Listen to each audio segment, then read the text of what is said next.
Que dirons-nous donc? Demeurerions-nous dans le péché afin que la grâce abonde? Loin de là, nous qui sommes morts au péché, comment vivrions-nous encore dans le péché? Ignorez-vous que nous tous qui avons été baptisés en Jésus-Christ, c'est en sa mort que nous avons été baptisés? Nous avons donc été ensevelis avec lui par le baptême en sa mort, afin que, comme Christ est ressuscité des morts par la gloire du Père, de même nous aussi nous marchions en nouveauté de vie. Car si nous sommes devenus une même plante avec lui par la conformité à sa mort, nous le serons aussi par la conformité à sa résurrection, sachant que notre vieil homme a été crucifié avec lui, afin que le corps du péché fût détruit, pour que nous ne soyons plus esclaves du péché, car celui qui est mort est affranchi du péché. Or, si nous sommes morts avec Christ, nous croyons que nous vivrons aussi avec lui, sachant que Christ ressuscité des morts ne meurt plus, la mort n'a plus de pouvoir sur lui, car il est mort une fois pour toutes au péché, et maintenant qu'il est vivant pour Dieu.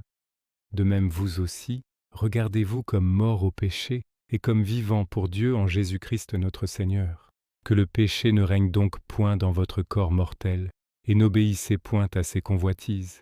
Ne livrez point vos membres au péché, comme des instruments d'iniquité, mais donnez-vous vous-même à Dieu, comme étant vivants de mort que vous étiez, et offrez à Dieu vos membres, comme des instruments de justice.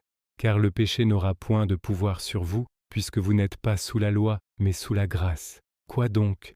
Pécherions-nous parce que nous ne sommes pas sous la loi, mais sous la grâce? Loin de là, ne savez-vous pas qu'en vous livrant à quelqu'un comme esclave pour lui obéir, vous êtes esclave de celui à qui obéissez, soit du péché qui conduit à la mort, soit de l'obéissance qui conduit à la justice?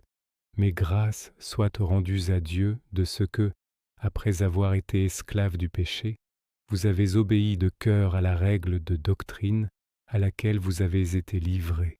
Ayant été affranchis du péché, vous êtes devenus esclaves de la justice. Je parle à la manière des hommes, à cause de la faiblesse de votre chair. Car de même que vous avez livré vos membres comme esclaves à l'impureté et à l'iniquité, pour arriver à l'iniquité, ainsi maintenant livrez vos membres comme esclaves à la justice, pour arriver à la sanctification. Car lorsque vous étiez esclaves du péché, vous étiez libres à l'égard de la justice. Quels fruits portiez-vous alors?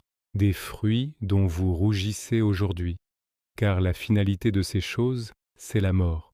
Mais maintenant, étant affranchis du péché et devenus esclaves de Dieu, vous avez pour fruit la sanctification et pour finalité la vie éternelle. Car le salaire du péché, c'est la mort, mais le don gratuit de Dieu, c'est la vie éternelle en Jésus-Christ notre Seigneur.